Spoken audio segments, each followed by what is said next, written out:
শীতের সময় যদি সন্ধেবেলায় পেয়ে যাই গরম গরম মোমো, তাহলে তো সন্ধেটা পুরোই জমে যায়। আসসালামু আলাইকুম বন্ধুরা, সবাই কেমন আছেন? আমি আপনাদের দোয়ায় খুবই ভালো আছি। তো আজকে আমি চলে এলাম মোমো বানানোর জন্য। তো প্রথমেই আমি আটাটাকে গুলে নিচ্ছি পানি দিয়ে, সাদা আটা। তো এটাকে একটু ভালোভাবে ছেনে নিতে হবে। ছেনে নিয়ে এটাকে আমি একটু রেস্টে রেখে দেব। তারপরে আমি যে কাজটা করব সেটা আমি মোমোটাকে একটু ভিন্নভাবে অন্যরকম কালার করতে চাইছিলাম। সেজন্য এখানে আমি হালকা একটু হলুদের গুঁড়ো নিয়ে নিয়েছি, সাথে একটু পানি।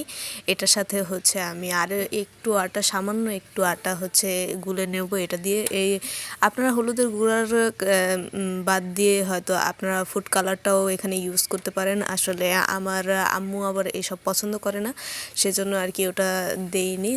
তারপর সামান্য একটু হলুদের গুঁড়ো দিয়ে আমি অল্প একটু আটা গুলে নিচ্ছি। এটা দেখেন খুব ভালোভাবে, মানে হালকা একটু দিলে আটার রঙটা হয়তো একটু হালকা হবে, কিন্তু পরবর্তীতে এটা কিন্তু যখন সেদ্ধ হবে তখন কিন্তু খুব সুন্দর একটা কালার হয়ে যাবে। তাই আমি সামান্য পরিমাণেই দিয়ে নিয়েছি। এরপর আমি এই আটাটাকেও আবার একটু রেস্টে রেখে দেবো। তারপরে যে কাজটা আমি একটু চিকেন নামিয়ে রেখেছিলাম। আমি মুরগি আনার সময় আগে থেকেই চিকেনটাকে আলাদা করে রেখে দিয়েছিলাম, একদম মুরগির ব্রেস্টের মাংস যেটা। তারপরে এটাকে ছুটতে চাইছিল না, ফ্রিজে খুব বরফ হয়েছিল, তাই একটু গরম পানি দিয়েতে একটু সাদা সাদা হয়ে গেছে। এখন এ পর্যায়ে আমি এটাকে শিলপাটার উপরে নিয়ে এটাকে আমি ছেঁচে নিচ্ছি। আমি একদম বেশি মিক্স করব না, হালকা হালকা একটু করে ছেঁচে নেব। তো ভালোভাবে একটু সবগুলো একই পর্যায়ে ছেঁচা হয়ে গেলে তারপরে এইগুলোকে আমি মশলা মেখে নেব, সব ধরনের মশলা।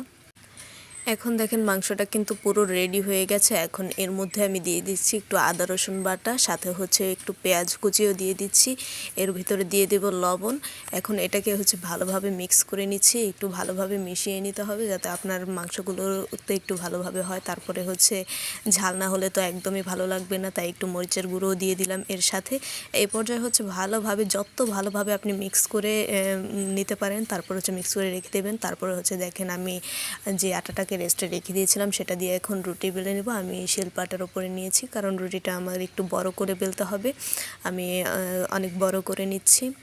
তারপর আমি একটা বোতলের মুখা দিয়ে এটাকে ছোট ছোট করে গোল গোল শেপে কেটে নেব। তারপরে যে হলুদ অংশটাকে আমি রেখেছিলাম সেইটাকেও আবার একইভাবে আমি রুটি বেলে নিচ্ছি। রুটি বেলে আবার সেমভাবে আমি সেই মুখাটা দিয়ে আবার ছোট ছোট করে কেটে নেব। তারপরে যে মেইন আমার যে কাজটা, সেটা যে আমি মোমোটাকে একটা ফ্লাওয়ার শেপ দিতে চাইছি, একটা গোলাপের মতো। তো সেক্ষেত্রে আমি প্রথমেই দুটো হলুদ অংশ নিয়ে নিচ্ছি, মানে টুকরো করা যে ছোট ছোট রুটিগুলো, সেগুলো দুটো নিয়ে নিচ্ছি হলুদ, আর দুটো নিয়ে নিচ্ছি সাদা। তারপরে সাদা দুটো আর হলুদ দুটোকে নিয়ে বাকিগুলো আমি সাইডে রেখে দিচ্ছি। সাইডে রেখে এখন আমি প্রথমে সাজিয়ে নেব। আমি এখান থেকে তো দুটো হলুদ আর সাদা আমি মিক্স করে নেব, একটা সাদা একটা হলুদ এইভাবে করে দিয়ে। তারপরে আমি সুন্দর করে একটার উপর একটা রেখে তারপরে এই কাজটা করছি। দেখেন কিভাবে করছি। তো প্রথমে হলুদ দিয়েছি, তারপরে সাদা দিয়ে, তারপরে দেখেন একদম একটার উপর একটা দিয়ে দিয়েছিলাম। তারপরে যেই চিকেনটাকে আমি মশলা সহ মিক্স করে রেখেছিলাম, সেই চিকেনটাকে আমি লম্বালম্বিভাবে চিকন করে মাঝ বরাবর দিয়ে দিচ্ছি। তো এখানে আমি এভাবে দিয়ে তারপরে নিচের যে অংশটা সেটা ভাঁজ দিয়ে দিচ্ছি। ভাঁজ দিয়ে একবারে এটাকে উপরের দিকে দিয়ে দিচ্ছি। তারপরে আমি এক দিক থেকে এটাকে আবার ভাঁজ করে নিচ্ছি সুন্দর করে। এদিক থেকে ভাঁজ করে দেখেন কি সুন্দর একটা ফ্লাওয়ার শেপ চলেছে, একদম গোলাপের মতো। খুবই সুন্দর লাগছিল দেখতে, খুবই ভালো লাগছিল। এভাবে করেই আমি আসলে একটা পর একটা এভাবে করে সুন্দর করে ফুলগুলোকে বানিয়ে নিয়েছি, মানে মোমোগুলোকে। আমার কাছে খুবই ভালো লাগছিল দেখতে, খুবই সুন্দর লাগছিল। এইভাবে দেখেন প্রত্যেকটা হয়ে যাওয়ার পরে এর পর্যায়ে আমি যে কাজটা করেছিলাম, এটাকে তো ভাপে বসাতে হবে। তো আমি আগেই একটা পাতিলে করে একটু পানি দিয়ে রেখেছিলাম। তারপর একটা ঢাকনা জালি, ওটাকে আমি উল্টো দিকে পাতিলের ওপর দিয়ে দিয়েছিলাম। তারপরে এর উপর মোমোগুলোকেও বসিয়ে দিয়েছি সুন্দর করে, সাথে সাথে ঢেকে দিয়েছিলাম। দেখেন মোমোগুলো সিদ্ধ হয়ে কত সুন্দর হয়েছে, তো খুবই ভালো লাগছিল। এগুলো কিন্তু দেখতেও খুব সুন্দর হয়েছে, খেতেও খুব টেস্ট হয়েছিল। তারপরে এই মোমোগুলোকে আমি একটা একটা করে উঠিয়ে নিচ্ছি।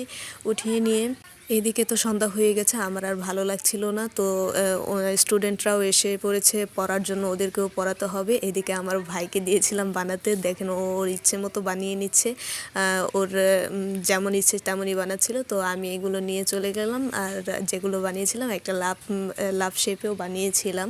তো এই যে কটা বানিয়েছিলাম সেগুলো নিয়ে চলে গেলাম, আমি আমার স্টুডেন্টদের দেবো আর আমি খাবো সেজন্য। তো বন্ধুরা, আজকে আমার এই মোমোর ভিডিওটা আপনাদের কাছে কেমন লেগেছে অবশ্যই কমেন্ট করে জানাবেন। আর সবসময় ভালো থাকবেন, সুস্থ থাকবেন, সকলের জন্য অনেক অনেক শুভকামনা রইল। আল্লাহ হাফিজ।